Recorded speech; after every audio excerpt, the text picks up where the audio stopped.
So my life before Family Promise, man, before I even came to Spokane was, we lived in Texas. We were kind of living with my family. And then I had a friend that lived up here and had a job opportunity. And I was like, I want to take this. This could be something big. And it ended up falling through and bouncing around from job to job. The day I pulled up to Family Promise, I had 3 kids. Fiance basically was pregnant at the time. I didn't know what to expect.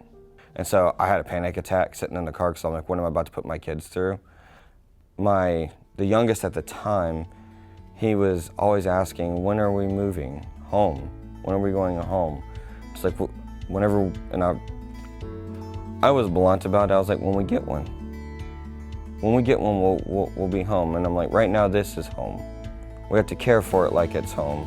We were the ones that kind of hit the ground running. We didn't really stop. We just kept pushing. I mean, we contacted over 200 places in Spokane alone, trying to get housing, and they were always like, it's okay, there's a next one, there's a next one, there's a next one.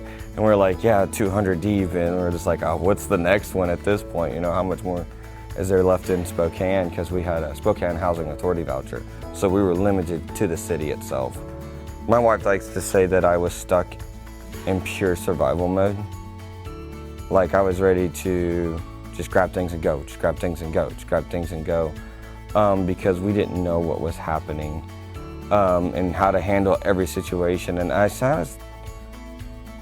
you do numb yourself though, you really do, because you're like, your emotions are so high all the time that you kind of learn to cut them back in such a way that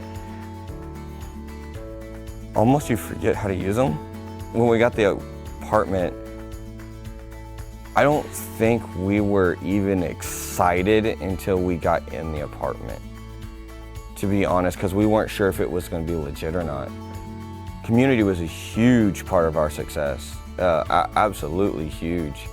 With the Rock Church and Family Promise, I cannot take that away as much as anything else, because getting a job with them really helped me broaden my community.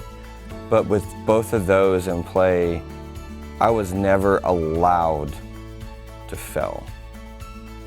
I mean, I failed and I hit hard times, but I never was able to, those hard times didn't consume me, because no one allowed it to consume me. There was always someone there to pick me up, help me, or struggle with rent. There was assistance, and that's only happened like twice since we've been out of homelessness, thank the Lord. I know I get asked all the time, when are you gonna move back to Texas? It's like never happening.